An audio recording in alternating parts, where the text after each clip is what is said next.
My sister ruined my wedding, but what happened next changed our family forever. Growing up in the shadows of Vanessa was something I learned to live with, but never quite understood. It was as if my entire existence had been shaped by the fact that I was not the one to whom all the praise, affection, and attention were directed. It wasn't that my parents were unkind, but their love for Vanessa was overwhelming. She was brilliant, at least, that's what they always said, and everything she touched seemed to turn to gold. I suppose in their eyes, I just wasn't as special. My sister had the looks, the charm, the ability to capture a room with a simple smile. I, on the other hand, was more reserved, quieter, content to stay behind the scenes. I had my moments of accomplishment, but they were often overshadowed by Vanessa's dazzling achievements. As a teenager, I had always looked up to my sister, hoping for some recognition, a moment where I would finally matter. But the years passed, and my hopes were dashed. Vanessa's graduation party was a massive affair. Friends, family, even some celebrities. My parents threw their full weight behind it, organizing every detail. When my time came when I graduated from college, the celebration was a simple family dinner, nothing elaborate, nothing special. It was at that dinner that I first felt the sting of their indifference. My parents didn't even congratulate me properly. They were too preoccupied with the latest developments in Vanessa's life. Her recent engagement was the talk of the town, and as always, she was the center of attention. But this time, something was different. This time, it was my turn to have my moment. I had been dating Nathan for over 2 years, and we had decided quietly to get married. It wasn't going to be a grand affair, but it was going to be meaningful. Something built on love, not on expectations or show. We had picked out a small, charming church in Cambridge, a historic site that resonated with the values we both shared. There was no extravagant venue, no designer gowns or lavish arrangements. Our vision was simple and sincere. And when we announced it to the family, I was bracing for a response that would let me know exactly where I stood. "We're getting married at the First Parish Church in Cambridge," I said, my voice soft but firm, hoping for some approval. "Cambridge," my mother said, her voice laced with disdain. "Why there? Why not somewhere grander? We could have done it at the country club like Vanessa. You know, something more fitting of your status." Vanessa, overhearing the conversation, entered the room with a raised eyebrow and a smirk. "You're really going to go with that? You could have at least gotten a better venue. That place is, well, let's just say it's not what I'd choose." The way she said it stung. The subtle dismissal of my choice, the unspoken comparison, it was all too familiar. I wasn't surprised, but it hurt just the same. Nathan, standing by my side, placed a reassuring hand on my shoulder. I knew he understood what this meant to me. He, too, was from a modest background, and the idea of spending a fortune on a wedding was something we both felt strongly against. But the comments from my family were something I wasn't prepared for. "I think it's perfect," Nathan said softly, trying to ease the tension. "It's about the love we share, not the size of the venue." But my parents were already disinterested.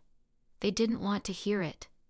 Vanessa's extravagant plans for her own wedding were much more exciting to them. And so, I had learned that once again, I was invisible in their eyes. The day of the wedding arrived, and although I had expected a small, intimate gathering, I was still overwhelmed by the beauty and significance of the day. The First Parish Church stood proudly in Cambridge, a piece of history that had witnessed countless weddings over centuries. It wasn't grand or luxurious, but it held a quiet reverence, a reminder that love could thrive without the need for excess.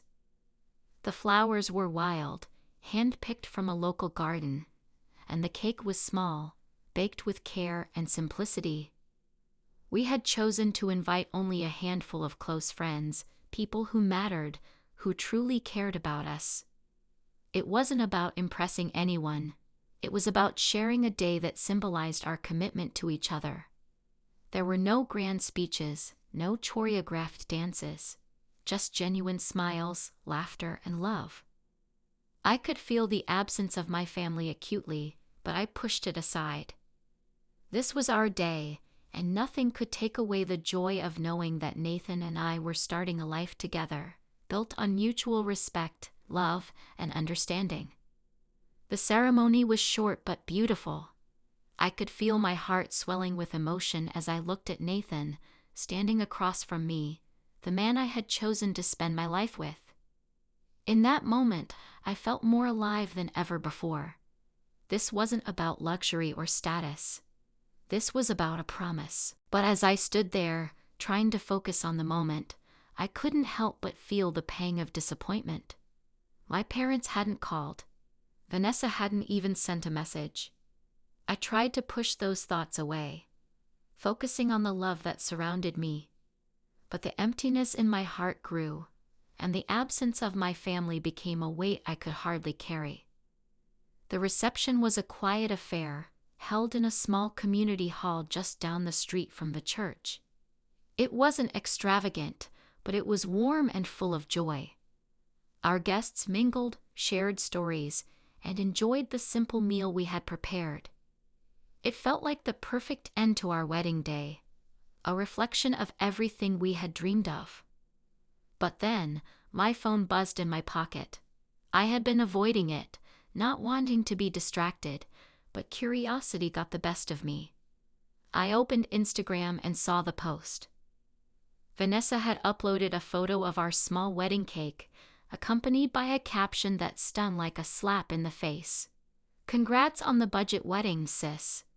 Hope they at least have real cake." My heart sank. It wasn't just the post. It was the comments that followed. My parents had liked the photo, and their comments were even worse. "LOL, hope you had a good time," my mother wrote. My father had chimed in with an emoji that couldn't be more dismissive. I felt the tears welling up in my eyes, but I refused to let them fall. This was supposed to be a day of celebration, not one filled with the bitterness of neglect. I excused myself from the reception, stepping outside to collect my thoughts. The cool evening air felt refreshing against my skin, but the weight of the moment was suffocating. How could they be so cruel? How could they mock something that meant so much to me? My wedding, my choice, had become a joke to them. I felt as though everything I had done to please them had been for nothing. I had tried to be the daughter they wanted, but it was never enough. I wasn't Vanessa. The next few days were a blur, but something unexpected happened. Among our guests at the wedding was Thomas Walker, a businessman with a sharp sense of ethics and a reputation for integrity. He was an old family friend who had always been a quiet observer. But when he saw Vanessa's Instagram post, something shifted. Thomas had a way of making things happen behind the scenes, a way of holding people accountable for their actions. When I learned what had happened next, I was shocked. The post had caught Thomas's attention, and he did not take kindly to the way my family had treated me. He made a few calls, leveraged his business connections, and within days, Vanessa's fiancé James found himself embroiled in a scandal. His company, once on the rise, now faced an investigation over unethical business practices. The fallout was swift, and the consequences were severe. James's business partners pulled out, deals were canceled, and the company that had once promised to make James a success was now crumbling. The damage was done, and within a week, Vanessa and James had called off their engagement. Vanessa's life, which had seemed so perfect just days earlier, was now in turmoil. When the news hit, the world seemed to stop. I had been completely unaware of the whirlwind that Thomas had set in motion. I was still reeling from the cruelty of the Instagram post when Nathan told me about the fallout. He'd received a call from a colleague, informing him that James's company had been flagged for investigation. The source? Thomas Walker. Is it true? I asked, unable to believe it at first. But as Nathan's expression darkened, I knew it was. I don't know all the details yet, Nathan said, his voice tight, but I think Thomas has something to do with it. The pieces quickly fell into place. Thomas, known for his business acumen and sense of justice, must have seen the Instagram post and felt it was more than a family spat. He understood the implications of favoring one family member over another, and how it reflected poorly not only on Vanessa, but on the ethics of her fiancé's business dealings. Thomas had, in a way, made sure that the world knew what had been happening beneath the surface. The fallout was swift. Within days, James lost major business contracts, and his company began to unravel. His investors pulled out, citing ethical concerns, and James's name became synonymous with scandal. Vanessa was blindsided, unable to comprehend the magnitude of what had happened. She'd been caught up in her own world of glamour, not understanding the consequences of her actions on others. She called me that evening, her voice shaky and broken. I didn't mean for any of this to happen, you know. I thought it was funny. I thought it was just a joke. I could hear the pain in her voice, but it was hard for me to sympathize. For years, she had been the golden child, the one who could do no wrong. It was hard to wrap my mind around the idea that she didn't know how her actions would affect me. I took a deep breath, trying to steady myself. Vanessa, you don't get to mock me, then expect everything to be fine. You have to understand the consequences of your actions, especially when they hurt people. This isn't just about a joke or a wedding. It's about how you've treated me, how you've treated all of us. She was silent for a long time, and I thought she had hung up. But then her voice cracked. I didn't realize. I thought you were fine with being second. I thought you didn't care. But I was wrong. I know that now. I'm sorry. Her apology, though sincere, felt distant. We both knew that things could never go back to the way they were, not completely. It wasn't just the wedding, it wasn't just the Instagram post. It was years of built-up neglect and favoritism that had shaped the way we saw each other.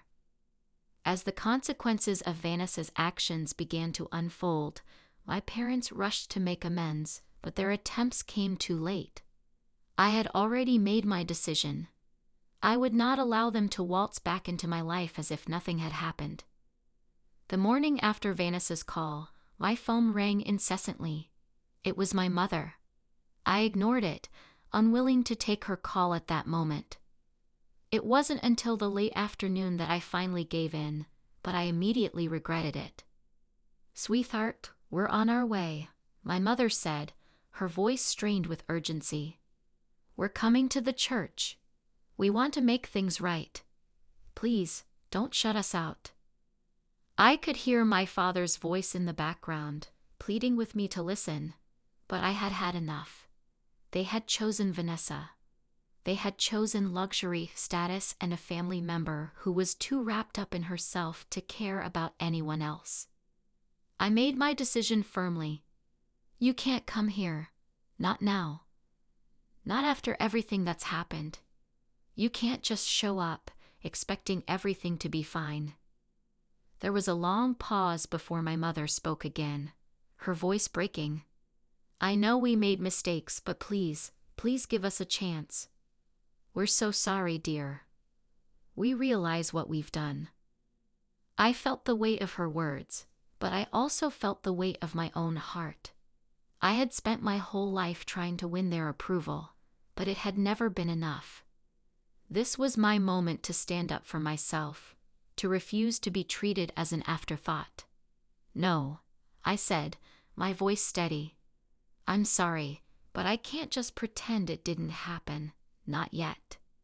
And with that, I hung up the phone. I could feel the tears threatening to spill, but I refused to let them fall. This was not about pity. This was about respect, and I had to learn to respect myself first. Days turned into weeks, and the silence from my family remained. But slowly, I began to see change, not just in my parents, but in Vanessa too. The collapse of James's company had hit her hard. She had never been one to deal with failure, but this time the world had watched her fall. She had been caught in a cycle of superficiality, unable to see beyond the glamour of her life.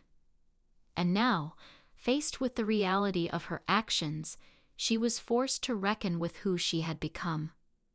I received an unexpected message from her a few weeks later. She was working at a local flower shop, doing something simple, something she had always enjoyed, but had never pursued. It wasn't much, just arranging bouquets, learning about different types of flowers, and talking to customers. But it was enough. "I'm sorry," she said in the message. "I've been thinking a lot about everything, about you, about our family, about the way I've treated people. And I realize now that I was wrong. I've learned to appreciate the little things. I don't need the extravagant things to be happy. I'm trying to live a simpler life, a more honest one." Her words were a revelation.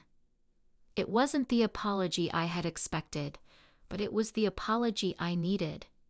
She had come to understand, in her own way, the importance of sincerity and love over appearances. And in that moment, I knew that things could be different. Time passed, and things began to settle. My parents, too, had started to change. They had scaled back their lavish lifestyle, selling off the unnecessary luxuries they had once accumulated.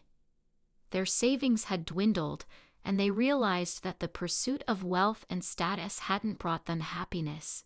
It had brought them emptiness. One Sunday afternoon, about a month after Vanessa's message, my mother called me again. This time her voice was calm, measured.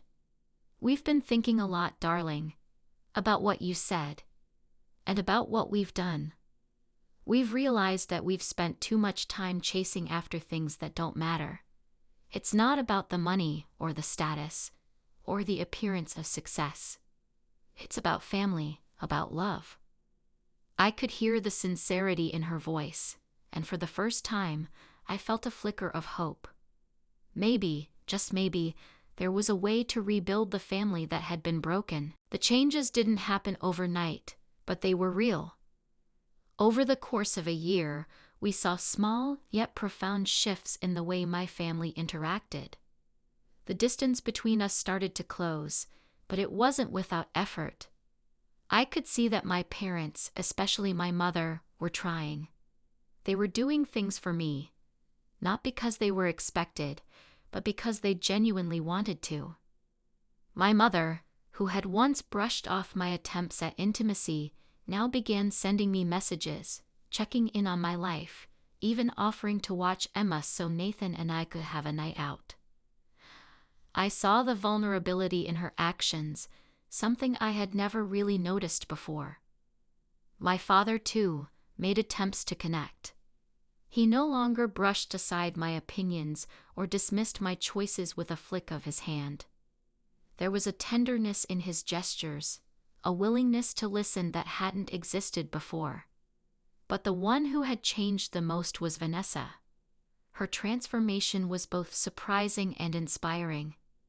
The woman who once thrived on luxury and attention had, over the past year, embraced a more humble life. She was now managing a local flower shop, a far cry from the high society circles she once frequented. The shift wasn't just in what she did for a living. It was in her heart, in the way she viewed people, the way she treated others. We started spending more time together, in ways that felt genuine. No longer was there a competitive edge, no longer was there the undercurrent of rivalry. We shared quiet moments, sipping coffee at a local cafe, browsing farmers' markets, and sometimes just sitting in silence, allowing the peace between us to speak louder than words. One Sunday afternoon, as we sat in a small, cozy park by the church, Vanessa said something that still resonates with me.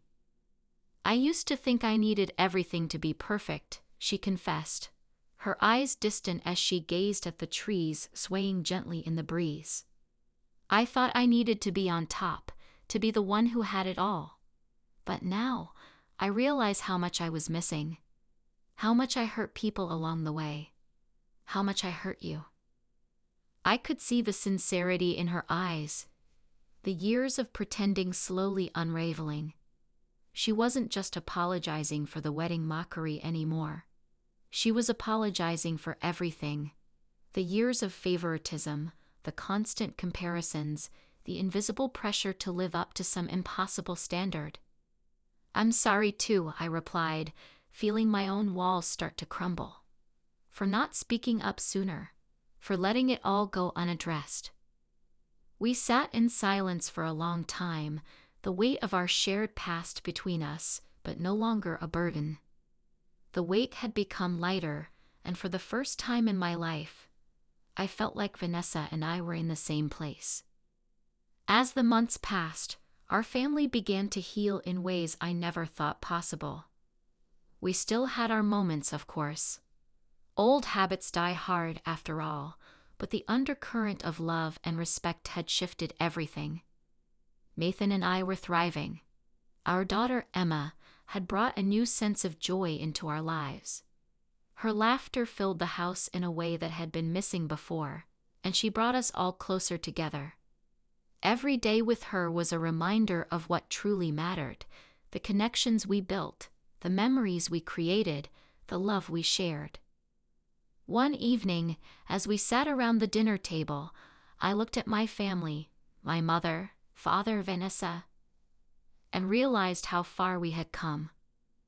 There was still so much room for growth, but we were no longer the fractured family we had been before. We had rebuilt something far more meaningful than what we had once had. "I'm proud of us," I said quietly, looking around the table. "We've come a long way, and I think we're finally getting it right." My mother smiled, her eyes filled with tears. "I don't think I realized how much I took for granted." "How much I took you for granted, sweetie.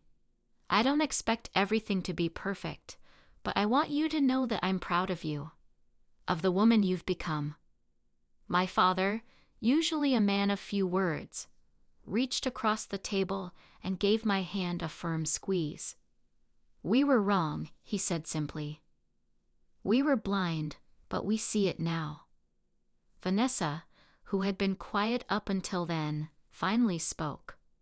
"I don't expect forgiveness to come instantly, but I'm going to keep proving to you that I'm not the same person I was." I nodded, feeling a warmth in my heart that hadn't been there before. This wasn't about perfection. It was about understanding, growth, and second chances. 5 years later, the changes that had started to unfold began to bear fruit. Family gatherings were no longer filled with tension or unspoken resentments. They were filled with laughter, with stories, with simple moments of connection. One of the things I had always wanted was for us to truly come together, not for an event or a reason, but just because we loved each other. So we began hosting monthly family lunches at the church where Nathan and I had gotten married. It was a way to keep the bond alive, to cherish the time we had together, and to create new memories. The church, which had once been the site of our modest wedding, had become a symbol for our family. Not just as the place where we had celebrated our love, but as a place of healing and growth. Each time we gathered there, I was reminded of how far we had come, and how much further we still had to go. Vanessa had started working with the local community center, helping to organize events for young people who were at risk of falling into the same patterns she once had. She had become someone I admired, not just for the work she was doing, but for the woman she had become. My parents, too, had found peace in simplicity. They no longer surrounded themselves with opulence. They found joy in the small things: a quiet afternoon spent at home, a weekend trip to a nearby lake, a phone call just to say, "I love you." As for Nathan and me, we had built a life we were proud of. A simple life, yes, but one that was filled with love, sincerity, and understanding. Emma, now 5, had brought a sense of purpose to our world that we never could have imagined. And as we looked toward the future, I knew one thing for sure. Happiness wasn't about the size of the wedding, the wealth we had, or the approval of others. It was about the love we shared. On a quiet Sunday afternoon, as I sat on the porch of our home, I thought about everything that had happened. The pain, the disappointment, the growth. All of it had led me to this point, and I was grateful. True happiness, I realized, wasn't about perfection or wealth. It wasn't about impressing others or trying to live up to some external ideal. It was about human connections, about being true to oneself, and about loving others unconditionally. Looking at my family, my parents, Vanessa, Nathan, and little Emma, I understood that the value of life was not in what we had, but in who we had beside us. In the moments we shared, in the love we nurtured, and in that understanding, I found peace. On a quiet Sunday afternoon, as I sat on the porch of our home, I thought about everything that had happened. The pain, the disappointment, the growth. All of it had led me to this point, and I was grateful. True happiness, I realized, wasn't about perfection or wealth. It wasn't about impressing others or trying to live up to some external ideal. It was about human connections, about being true to oneself, and about loving others unconditionally. Looking at my family, my parents, Vanessa, Nathan, and little Emma, I understood that the value of life was not in what we had, but in who we had beside us. In the moments we shared, in the love we nurtured, and in that understanding, I found peace.